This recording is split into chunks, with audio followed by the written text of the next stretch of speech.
Excusez-moi de vous réveiller. Bien, on va attaquer direct pour essayer de terminer dans les temps quand même.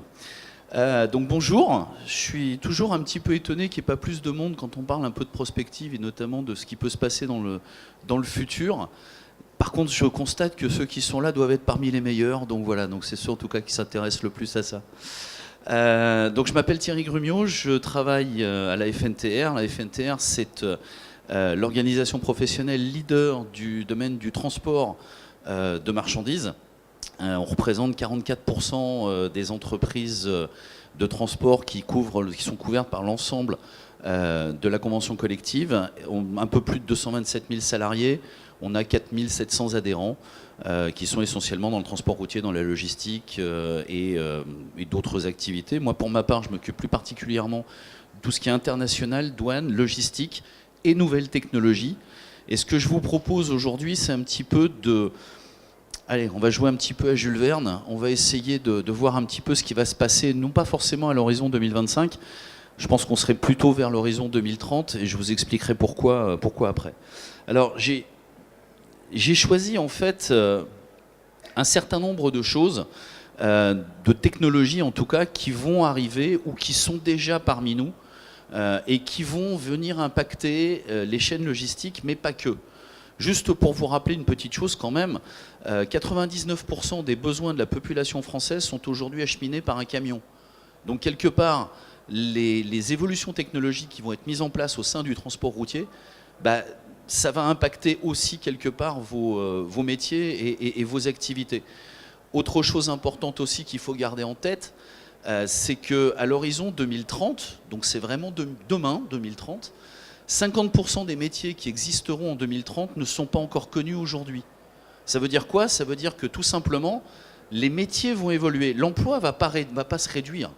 On peut faire un parallèle avec ce qui s'est passé, j'aime bien prendre cette analogie d'ailleurs avec les canuts à Lyon, la fameuse révolte des canuts qui étaient les artisans en fait soyeux qui se sont révoltés contre l'industrialisation des métiers à tisser. D'ailleurs, pour la petite histoire, c'est de là que vient le terme sabotage, puisqu'à l'époque, ces gens-là portaient des sabots, et pour empêcher les machines de fonctionner, ils jetaient les sabots dans les machines, donc d'où vient le terme sabotage. Mais bon, voilà, ça c'est une petite aparté.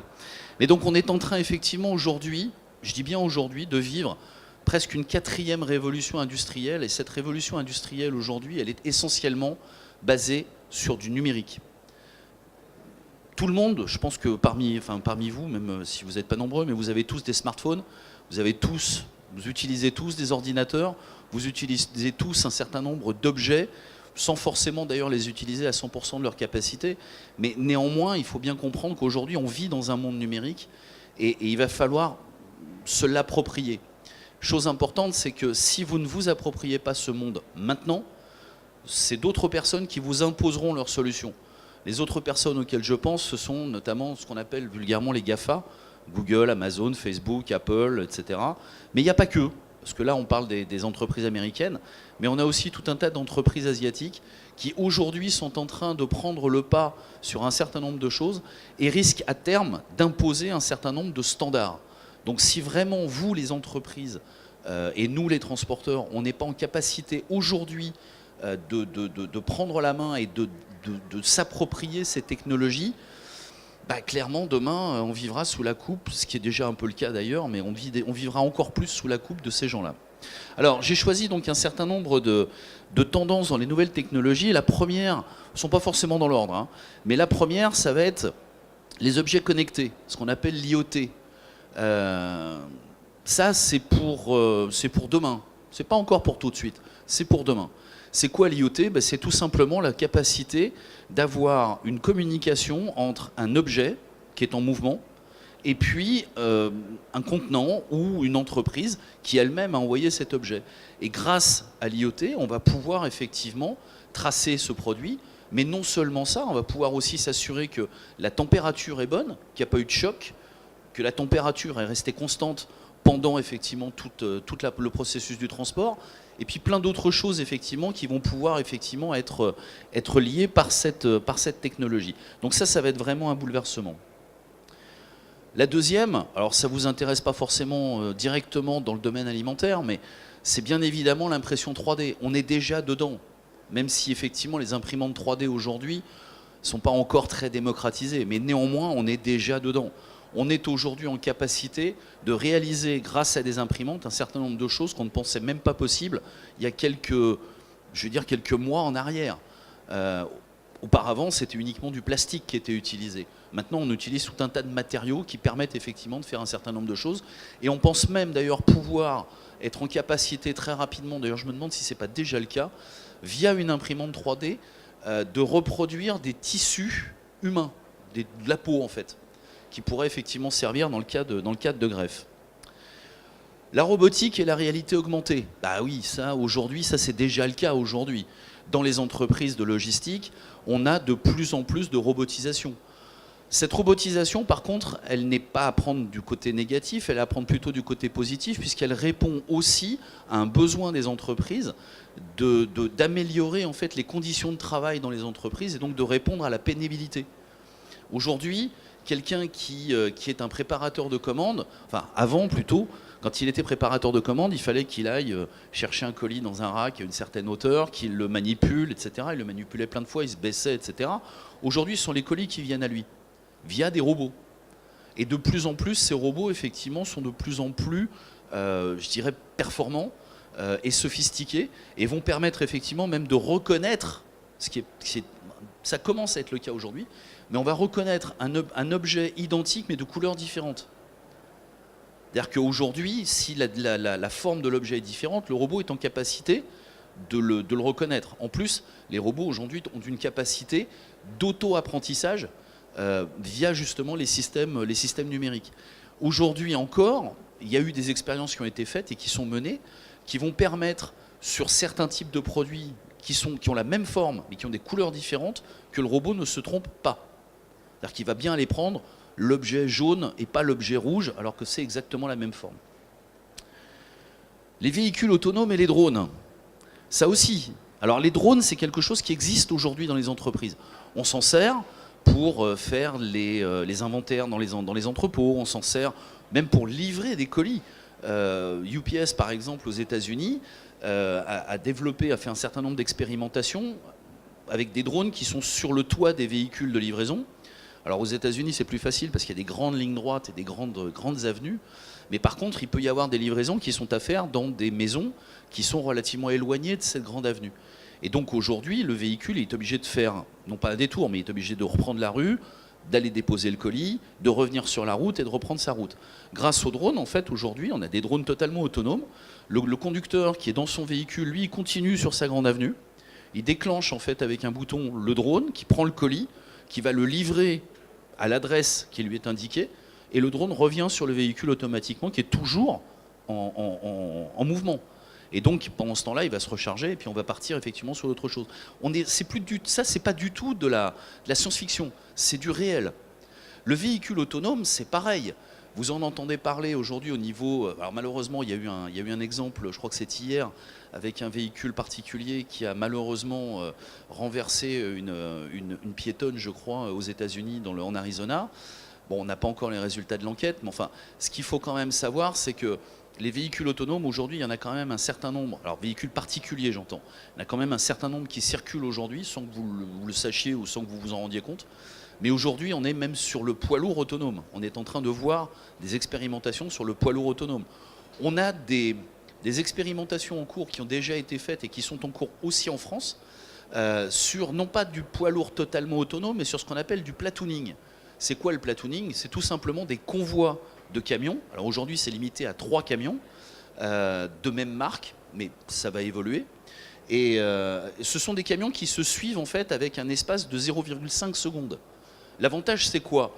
C'est tout simplement déjà pouvoir transporter plus de marchandises, mais de réduire aussi l'impact environnemental, puisque plus vous allez avoir ces camions qui vont être rapprochés, moins les camions vont consommer, puisque en fait, le flux d'air qui va passer va être beaucoup plus facilement assimilable par le véhicule, et donc on n'aura plus cette résistance. En plus, ce sont des véhicules qui aujourd'hui sont en capacité d'intégrer même les conditions routières classiques. On ne va pas se mentir non plus, hein, ce sont des camions qui sont utilisables essentiellement aujourd'hui sur des autoroutes, Mais bien évidemment, sur les autoroutes, vous avez des voies d'entrée. Et vous avez des véhicules conduits par des particuliers qui rentrent dessus. Quand vous avez un camion de un convoi de 3 véhicules qui arrive, il va bien falloir qu'à un moment ou à un autre, le véhicule particulier, il s'insère dans la circulation. Et ça, justement, ça permet, les capteurs qui sont à bord de ces camions, permettent l'insertion du véhicule qui va ensuite doubler le convoi et ensuite les camions vont se rapprocher jusqu'à la distance de 0,5 secondes. L'objet en fait final, c'est de pouvoir même envisager qu'on ait un convoi de camions qui partent d'un endroit X, et puis qu'on a un autre camion qui est lui-même aussi connecté, mais qui va partir d'un autre endroit, qui pourrait, en cours de route, rejoindre le convoi et s'insérer dans le convoi de manière automatique. Ça, c'est quelque chose qui est une réalité. Le poids lourd autonome, aujourd'hui, on n'en est pas encore totalement là. On a des expérimentations en France qui ont mis un peu plus de temps que chez certains de nos collègues européens, parce qu'on avait un certain nombre de questions réglementaires à poser, notamment en question d'assurance, parce que je dirais que, certes, le camion autonome aujourd'hui, c'est un gage de sécurité, mais c'est un gage de sécurité à partir du moment où on aura sur la route un ensemble de véhicules autonomes. Aujourd'hui, 90% de l'accidentologie est due à une erreur humaine. Bien évidemment, si on utilise un camion autonome, on supprime, je dirais, le point humain en fait, qui pourrait être à l'origine de l'accidentologie. Alors après, effectivement, il ne faut pas non plus oublier qu'on va avoir toute une période où il va y avoir une cohabitation entre ces véhicules autonomes et des véhicules qui sont conduits par des êtres humains. Il y a eu d'ailleurs un accident, pas mortel cette fois, heureusement, qui s'est produit il y a quelques mois de ça, entre un véhicule autonome et un véhicule conduit par un particulier, mais l'accident, il était dû au fait que le véhicule conduit par le particulier avait grillé un feu rouge. Et bien évidemment, le véhicule autonome, lui, il avait un feu vert, il a redémarré, mais il a redémarré au moment où l'autre arrivait, il a freiné, mais il n'a pas pu effectivement éviter la collision. Donc tant qu'on aura ça, tant qu'on aura cette cohabitation et qu'on n'aura pas forcément cette habitude de cohabiter avec ces véhicules, on risque encore d'avoir quelques petits soucis. Alors bien évidemment, on parle de numérique. Si on parle de numérique, on parle de cybersécurité. Aujourd'hui, la cybersécurité, c'est quelque chose, je ne parle pas de cybercriminalité, vous le noterez, je parle de cybersécurité. C'est quelque chose qui est au cœur même des problématiques des entreprises. Alors à ça, aujourd'hui, il y a une technologie, on y reviendra après d'ailleurs, il y a une technologie dont vous avez sûrement entendu parler, je ne suis pas sûr par contre que vous puissiez l'expliquer très clairement, mais il y a une technologie aujourd'hui qui va sécuriser effectivement les échanges, qu'ils soient de données ou qu'ils soient effectivement de documents. C'est ce qu'on appelle la blockchain. La blockchain, n'oubliez pas que ce n'est qu'un outil, c'est une technologie. Pour simplifier, la blockchain, ça va être la couche supérieure à Internet qui va permettre de sécuriser Internet. Donc parmi vous, il y en a combien qui ont entendu parler de la blockchain?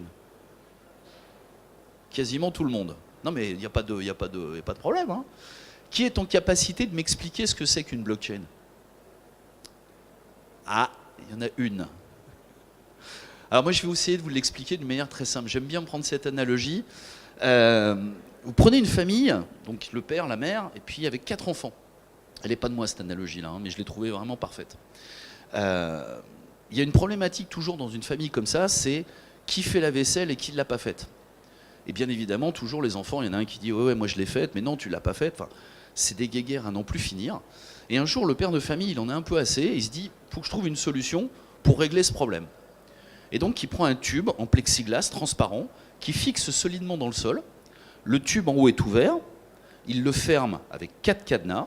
Il donne une clé de chacun des cadenas à chacun de ses enfants. Et en même temps, il leur donne un palette de couleurs. Et le jour de la corvée de vaisselle, les 4 enfants sont réunis autour du tube, ouvrent chacun leur cadenas, et celui pour qui c'est la corvée de vaisselle met son palette de couleurs dans le tube. Et au fur et à mesure des semaines, des jours, des mois, les palettes de couleurs vont s'accumuler dans le tube. Comme il est transparent, on peut voir immédiatement qui a fait ou qui n'a pas fait sa corvée de vaisselle. La blockchain, c'est exactement ça. Le tube, c'est effectivement l'architecture globale. Les palettes de couleurs, ce sont toutes les transactions que vous allez être amené à faire.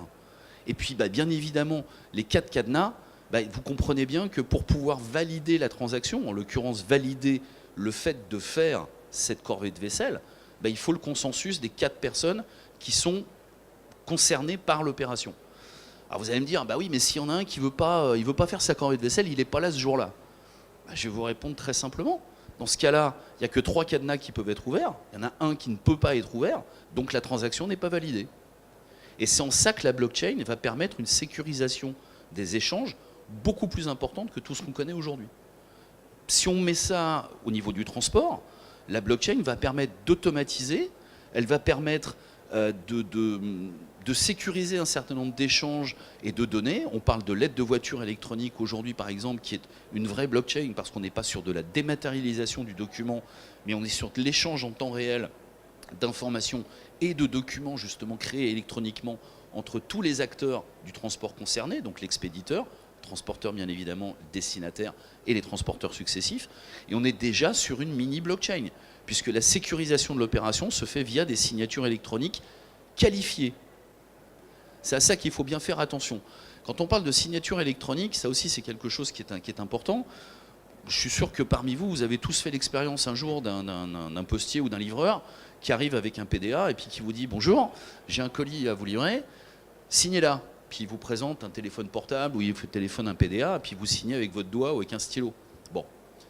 Vous ne vous identifiez pas, vous faites une signature, mais à la limite, n'importe qui peut signer à votre place. Il y a un certain nombre de jurisprudences qui vont dans ce sens-là. Deuxièmement, il y a quand même une obligation. Quand on vous livre un colis ou n'importe quoi, on doit vous laisser un document qui prouve qu'effectivement, vous avez bien été livré tel jour, telle date, telle heure. Or, quand vous faites ce genre d'opération, à ma connaissance, vous n'avez jamais de document. Quand on parle de l'aide de voiture électronique aujourd'hui, on est vraiment sur non seulement une signature identifiée, il y a plusieurs processus de signature, mais on est aussi sur une transmission du document en temps réel, qui atteste effectivement que vous avez bien signé, mais ce document il est transmis en même temps aussi à l'expéditeur et au transporteur. Donc on est vraiment sur quelque chose aussi de très sécurisé. Les nouveaux outils, alors le big data, ça c'est pour demain. Parce que le big data, je vais dire, pour simplifier un petit peu, ça va être l'ensemble de ce qui va toucher l'IoT, la blockchain, tout ce qui va toucher toutes ces évolutions numériques, mais qui vont faire en fait un gros panel de données numériques et qui va être de toute façon à un moment ou un autre, on va avoir besoin de le gérer. Mais ça, le big data, ça va être quelque chose qui va de toute façon permettre un certain nombre d'autres options aux entreprises, comme notamment des analyses prédictives sur les flux à venir, donc pour pouvoir gérer vos stocks, sur les habitudes de consommation, etc., etc. Mais encore une fois, tout ça, tout ce dont je vous parle là, il faudra bien comprendre qu'à un moment ou un autre, il va falloir que ce soit sécurisé. Parce que sinon, je reviens sur mes GAFA de tout à l'heure, aujourd'hui, quand vous faites une requête sur Google, vous allez chercher, je sais pas moi, vous cherchez une paire de chaussures, un sac, un survêtement, une voiture, n'importe quoi, vous allez sur des sites, puis vous regardez. Et puis quand vous revenez sur votre site internet juste après ou sur votre navigateur, bah, vous avez sur le côté, vous avez tout un tas de publicités pour des choses similaires, mais pour des sites que vous n'avez jamais consultés. Ce qui prouve bien que ces données, à un moment où vous avez mises sur le net, elles ne vous appartiennent plus. Et c'est là qu'est le danger. Parce que demain, encore une fois, s'ils récupèrent toutes ces données-là, qui sont les données du transport, bah, demain, ils deviennent les maîtres du monde. Aujourd'hui, dans le transport, on transporte beaucoup plus de données qu'on ne transporte de marchandises. On a des véhicules qui sont déjà connectés, qui sont déjà avec des informatiques embarquées. On a beaucoup plus de données que de marchandises en elles-mêmes. Donc tout ça, effectivement, il va falloir le sécuriser et on y reviendra après. Et puis, on a aussi, alors c'est la dernière, aujourd'hui, tout le monde connaît un petit peu l'EDI, l'échange de données informatiques. Bon. L'EDI, c'est bien, ça fonctionne, il n'y a pas de problème, ça ne va pas non plus s'arrêter demain, parce qu'il y a eu quand même des investissements importants. Mais il faut savoir que l'EDI, ça reste quand même quelque chose qui est très coûteux et très compliqué à mettre en place. En plus, quand on veut échanger de l'information via EDI avec une tierce personne, on est obligé de pousser cette donnée. Elle ne se fait pas forcément automatiquement. Aujourd'hui, on a ce qu'on appelle des API, qui sont des applications, qui sont nettement moins coûteuses à mettre en place, parce qu'elles sont en général intégrables immédiatement. Et ce sont les API qui sont aussi à la base, quelque part, d'un certain nombre d'applications qui vont être utilisées dans le cadre de la blockchain. Donc on a cette interopérabilité. Et l'autre avantage aussi, c'est que cette fois, par contre, grâce aux API, l'information elle est transmise automatiquement et la mise à jour de l'information, elle est faite beaucoup plus rapidement que via les EDI. On parle d'une mise à jour de quelques secondes, alors que sur les EDI, on est sur parfois des mises à jour qui sont un peu plus compliquées et un peu plus complexes. Alors j'aime bien, il y a deux phrases que j'aime bien, qui résument bien un petit peu ce qu'on est en train de vivre aujourd'hui. C'est une phrase de Charles Darwin, qui disait « Les espèces qui survivent ne sont pas les espèces les plus fortes ni les plus intelligentes, mais celles qui s'adaptent au changement. » Ce que je vous disais tout à l'heure, si on n'est pas en capacité, nous tous, qu'on soit producteur, qu'on soit chargeur, qu'on soit transporteur, qu'on soit distributeur, si on n'est pas en capacité de s'adapter maintenant au changement qui est en train d'arriver, ben on va avoir beaucoup de mal à survivre. Et vous allez avoir beaucoup de mal à survivre. Donc il faut bien comprendre aujourd'hui que cette révolution numérique, c'est pas quelque chose qui est, c'est pas un, comment on dit, un buzzword. C'est vraiment quelque chose qui est présent et qui est vraiment très important à prendre en compte. Et puis la deuxième phrase que j'aime bien, c'est une phrase d'Henry Ford qui dit « Se réunir est un début, rester ensemble est un progrès, travailler ensemble est la réussite ». Ça veut dire quoi? Ça veut dire tout simplement que on a eu l'habitude pendant des années, chacun de travailler dans notre coin. On avait les producteurs, les distributeurs, les chargeurs, les transporteurs, etc., etc., les grandes surfaces aussi. Chacun travaillait dans son coin. Bon, ok, très bien. Sauf qu'aujourd'hui, l'évolution des métiers dont je vous parlais tout à l'heure est telle qu'on a tout intérêt aujourd'hui à se regrouper et à travailler vraiment ensemble pour arriver à trouver des solutions qui vont permettre de répondre à des problématiques précises ou pas, mais en tout cas à des problématiques qui vont être, pour certains, de distribution, pour certains, de production. Je vous parlais tout à l'heure de la blockchain. Si on prend quelques exemples qui ont eu lieu il n'y a pas si longtemps que ça, on va reprendre l'exemple des œufs qui ont eu lieu cet été, on a eu des problématiques quand même avec les œufs. Je ne dis pas que la blockchain aurait évité ça, non. Ne me faites pas dire ce que je n'ai pas dit. Ce n'est pas le cas. Par contre, grâce à la blockchain, on aurait été beaucoup plus rapide pour identifier la provenance des lots. Ça a pris quand même un certain temps. Là, aujourd'hui, avec la blockchain, on serait en capacité de dire à un instant T, c'est tel lot qui est incriminé et on sait d'où il vient. Et on peut donc agir en conséquence. Pareil sur toutes les problématiques, effectivement, qu'on a pu rencontrer ces dernières années ou ces derniers mois au niveau alimentaire. La blockchain n'est pas une solution pour éviter ces problématiques-là, mais par contre, pour intervenir beaucoup plus rapidement. D'ailleurs, c'est pour ça que la blockchain, aujourd'hui, vous avez énormément d'industriels dans l'alimentaire qui commencent à se saisir de cette technologie. Carrefour le fait sur un certain nombre de choses pour la traçabilité d'un certain nombre de leurs produits. Dans d'autres pays, vous avez Walmart qui a aussi lancé, Carrefour c'est pour les poulets je crois, de mémoire. Walmart, ils ont lancé aussi une application basée sur la technologie blockchain pour pouvoir tracer un certain nombre de leurs produits, pour justement avoir cette possibilité d'intervenir. Encore une fois, l'erreur est humaine. Il n'y a pas de problème de ce côté-là, on le sait. Mais l'important, c'est de pouvoir tracer le plus tôt possible l'erreur et de savoir d'où elle vient. Parce qu'encore une fois, sur la blockchain, on va pouvoir identifier immédiatement le bloc qui ne va pas.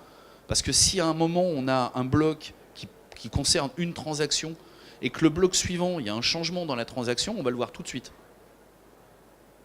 Mais encore une fois, pour vous, ce sera transparent. Ce sera comme si vous utilisiez Internet, mais encore une fois, avec une couche de sécurité supplémentaire.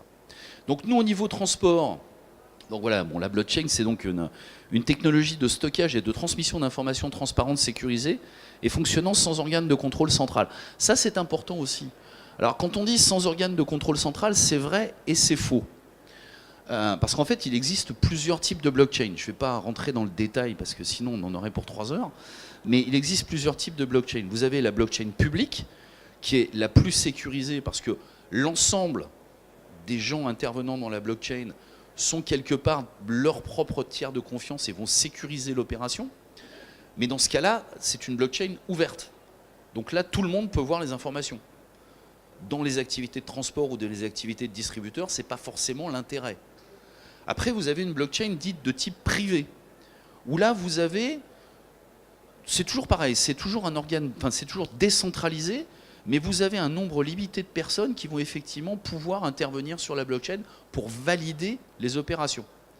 Et puis vous avez un dernier type de blockchain que moi je considère comme étant une blockchain hybride, qui est entre la blockchain publique et la blockchain privée, qui est une blockchain de type consortium, où là vous avez un consortium. En général, on fait ça quand on a des opérations avec les pouvoirs publics et le privé, pour pouvoir justement avoir une validation à la fois publique et à la fois privée. C'est ce qu'on est en train de mettre en place à la FNTR au niveau d'une blockchain globale transport qui va permettre effectivement de gérer, dans un premier temps en tout cas, l'intégralité des opérations dans une chaîne de transport, mais pas que, puisqu'on va aller aussi gérer les opérations d'une entreprise de transport. Et donc si c'est applicable à une entreprise de transport, ce sera applicable à un distributeur, ce sera applicable à tout un tas de gens, tout un tas d'activités, tout un tas de secteurs. D'ailleurs, dans le groupe de travail qu'on a créé, on a bien évidemment des chargeurs, on a des banques, on a des assurances, on a des organes de standardisation, on a bien évidemment le ministère et les transporteurs aussi, bien évidemment. Et donc voilà, donc c'est vraiment quelque chose qui est en train de prendre, et je pense qu'il faut vraiment, d'ailleurs, pour reprendre un petit peu ce que disait notre ministre ministre des Finances, il ne faudrait pas que la France rate le train de la blockchain. Je pense qu'effectivement, il a raison, parce que sinon, on va avoir effectivement quelques soucis. Pour la petite histoire, on a des pays proches de nous, relativement proches de nous, comme l'Estonie notamment, qui sont mais très largement en avance sur tout ce qui est numérisation, numérique, blockchain, etc. etc. Aujourd'hui, c'est quelque chose qu'ils utilisent au quotidien, pour vous, pour moi, pour tout le monde, pour les entreprises. Vous avez d'autres pays comme le Mexique, par exemple, qui ont mis en place aussi tout un tas de choses au niveau numérique. Alors, ça m'étonnerait qu'on y arrive en France, mais ça m'a bien plu quand on m'a parlé de ça. Au Mexique, quand vous êtes une entreprise et que vous transmettez vos factures de manière numérique à l'administration, ou que vous réglez vos achats d'essence ou vos péages, etc., de manière numérique, vous bénéficiez d'une réduction sur l'impôt sur les sociétés. Il ne faut pas rêver, je ne pense pas qu'en France on y arrivera. Pas tout de suite en tout cas. Alors, on a déterminé en fait une dizaine de critères pour savoir si oui ou non il est intéressant d'adopter la technologie blockchain dans un secteur, quel qu'il soit. La première, c'est est-ce que vous avez besoin d'échanges d'actifs, c'est-à-dire des actifs physiques ou des actifs virtuels. Ça peut être des objets, ça peut être des factures, ça peut être des documents, ça peut être n'importe quoi. Si la réponse est oui, vous avez déjà un bon point. La deuxième, est-ce que vous avez besoin d'un référentiel commun? C'est-à-dire, est-ce que vous avez besoin d'avoir une vue partagée sur un référentiel de données commun avec un certain nombre d'acteurs? Pareil, si vous répondez oui, on est déjà pas mal. Est-ce que vous avez une chaîne de valeur complexe? Ça, c'est peut-être le seul critère qui est parfois un petit peu difficile à envisager et à comprendre. Une chaîne de traitement qui peut être spécialisée, complexe et qui va mobiliser plusieurs intermédiaires. Dans le cadre de la production, par exemple, si vous êtes producteur, vous pouvez avoir différents intervenants qui vont être des gens qui vont venir des producteurs d'animaux, des producteurs de légumes, etc., etc. Vous en allez en avoir différents, mais vous avez besoin d'avoir quelque chose quand même de cohérent entre vous pour pouvoir arriver aux produits que vous souhaitez avoir et vous souhaitez distribuer. Est-ce que vous avez besoin de sécurité? Ça, je pense qu'à la limite, tout le monde répond oui, ou surtout aujourd'hui. Est-ce qu'on a besoin de traçabilité? Dans le domaine alimentaire, la réponse aussi est oui, mais pas que. Dans le domaine aussi médical, dans tous les domaines, en fait, la traçabilité aujourd'hui, elle est de plus en plus requise parce que les clients ont besoin de savoir où en est la marchandise, d'où elle vient, où est-ce qu'elle va, et quelles sont les différentes étapes qu'elle a pu effectivement suivre pour arriver d'un point A à un point B. Donc la traçabilité, c'est quelque chose d'important. Ensuite, est-ce que vous avez besoin de transactions instantanées? Bon, pas toujours le cas. Dans le cadre du transport, par contre, il y a un intérêt parce qu'effectivement, le fait... Aujourd'hui, on travaille beaucoup avec du papier dans le domaine du transport. Le but du jeu, c'est de se libérer du papier et d'avoir effectivement du numérique. Mais si on a du numérique, ça veut dire qu'on va avoir aussi besoin de transactions en temps réel, de manière à ce que si jamais il y a un litige ou si jamais l'opération s'est bien passée, que le transporteur puisse déjà avoir l'information sans attendre que le conducteur revienne à son entreprise avec une lettre de voiture papier signée ou pas d'ailleurs, alors que là, il va l'avoir directement. Mais l'expéditeur, lui aussi, étant donné qu'il va avoir le document de la même manière, au même moment que le transporteur, lui aussi, il va savoir que sa marchandise, elle est livrée en bon état, ou pas. Mais en tout cas, il va savoir qu'elle est livrée. Et puis le destinataire, quand on va émettre la lettre de voiture électronique, à l'émission uniquement, il va savoir que la lettre est émise, et quand on va procéder à l'enlèvement, il aura aussi l'information en temps réel que l'enlèvement a été réalisé à telle heure, telle date, tel jour. Donc on a vraiment besoin effectivement de ces notions de transaction instantanée. Ensuite, est-ce que vous avez besoin d'une solution partagée? Vous avez plusieurs participants au sein d'une même chaîne de valeur qui doivent utiliser une même solution ou pas d'ailleurs, parce qu'après on va parler d'interopérabilité. Je pense que la réponse aussi dans vos métiers, elle est aussi oui quelque part. L'auditabilité.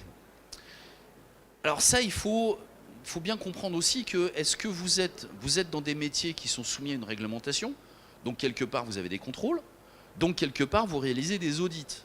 Donc bien évidemment, vous avez besoin de cette forme d'auditabilité. Mais si vous pouvez la réaliser vous-même, et en garantissant à l'administration qui va venir vous contrôler que l'audit qui a été fait à l'instant T, il est bien réel et il est bien sécurisé, c'est un gain de temps pour vous, mais pour l'administration aussi. Fondation de confiance, oui, on a tous besoin dans nos activités, à partir du moment où on a des échanges, on a tous besoin de confiance. Même si a priori on va se faire confiance, on va travailler avec quelqu'un, mais on va être quelque part, on doit lui faire confiance. Mais bon, tant qu'on n'a pas le produit, il y a toujours quelque chose. Donc à partir du moment où on a besoin de ce critère de confiance, la blockchain va pouvoir s'appliquer parce que justement, elle va permettre cette confiance. Je vous parlerai d'ailleurs d'une chose après. Et puis l'automatisation des processus métiers, est-ce que vous avez besoin ou est-ce que c'est un intérêt pour vous d'automatiser un certain nombre de tâches ? Ne serait-ce que pour gagner en productivité. Parce que les gens aujourd'hui, je reprends mon exemple de lettre de voiture, qui remplissent une lettre de voiture papier, à chaque fois ils sont obligés soit de la taper à la machine, soit de la passer sur l'imprimante de l'ordinateur, soit moi-même de la remplir à la main. Tout ça, ça prend du temps, ça prend de l'énergie. En plus, ces lettres de voiture papier, à un moment ou à un autre, il va bien falloir les scanner quand même, parce qu'il va pouvoir falloir les archiver. Et l'archivage, ça coûte quand même beaucoup d'argent pour quelque chose qui est totalement mort. Vous ne l'utilisez pas, hein. L'espace qui est utilisé pour archiver vos papiers, il ne vous sert à rien en fait, hein. Vous ne pouvez pas utiliser ça pour stocker autre chose. Donc quelque part, tout ça, ça prend de la ressource, mais c'est quelque chose qui pourrait être utilisé, enfin ces ressources-là pourraient être utilisées pour faire autre chose. Aujourd'hui, je ne sais pas, mais en tout cas, ça peut être utilisé pour faire autre chose. C'est en ça que je vous disais qu'en 2030, 50% des métiers qui existeront en 2030 ne sont pas encore connus aujourd'hui. Parce qu'encore une fois, il va y avoir des changements. Il va y avoir des tas de choses qui vont changer. Il y a des métiers qui vont évoluer. L'emploi, lui, va continuer de toute façon. Et je pense que même à la limite, on pourrait même, d'après les statistiques qu'on voit dans des pays qui sont sur un haut degré de numérisation, a priori l'emploi remonte et ne baisse pas. Bon, après, est-ce que c'est des emplois précaires ou pas? Ça, c'est un autre sujet qui sera de toute façon à prendre en compte. Mais encore une fois, voilà, je pense que le numérique, c'est quelque chose d'aujourd'hui important. Donc si vous répondez oui à la grande majorité de ces questions, dans votre secteur, quelque part, vous pouvez vous lancer effectivement sur l'étude de cette technologie blockchain et voir comment vous pouvez répondre à un certain nombre de vos produits. Dans l'industrie alimentaire, il me revient aussi un autre exemple. On a aujourd'hui des blockchains qui ont été créés sur la traçabilité du thon. Aujourd'hui, on est en capacité, grâce à la blockchain, de vous dire, à un instant T, le thon que vous retrouvez sur l'étal de votre poissonnier qui se trouve rue de Vaugirard ou à Carrefour ou peu importe, il a été pêché à tel endroit, par tel bateau, à telle longitude, telle latitude. Il est arrivé à tel endroit au niveau du processing, il est arrivé à tel moment. Donc on est capable de retracer l'intégralité de la vie du poisson que vous retrouvez aujourd'hui sur votre étal. Et donc quelque part dans votre assiette. Donc ça, c'est quelque chose de vraiment important. Autre exemple aussi qui est important, on a un consortium de banques qui travaille avec nous dans notre groupe de travail d'ailleurs, dont la Société Générale est le représentant français. Il y a un consortium de 9 banques européennes qui s'est associé pour créer justement une blockchain pour le financement de l'export. Parce que les banques se sont rendues compte à un moment qu'aujourd'hui, elles financent les exportations des entreprises, mais après coup. C'est-à-dire qu'après que, je dirais, il y a déjà des expéditions qui sont parties.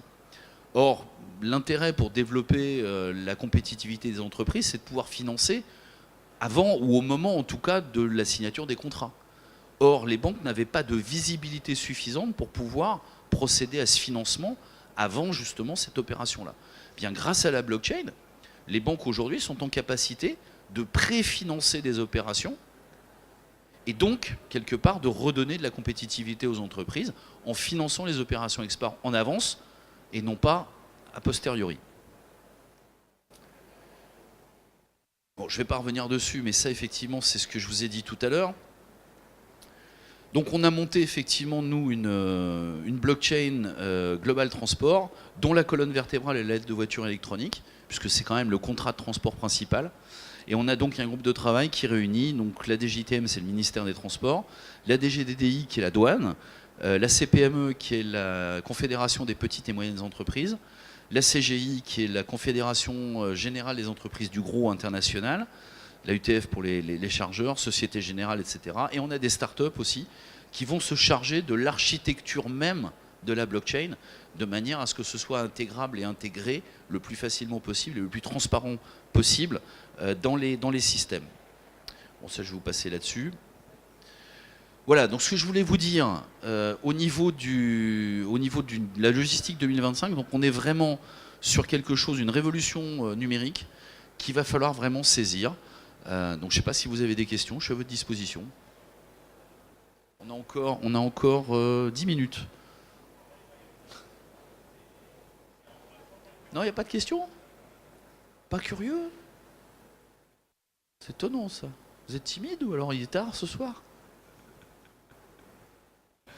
Pas de questions? Bah écoutez, je vous remercie alors.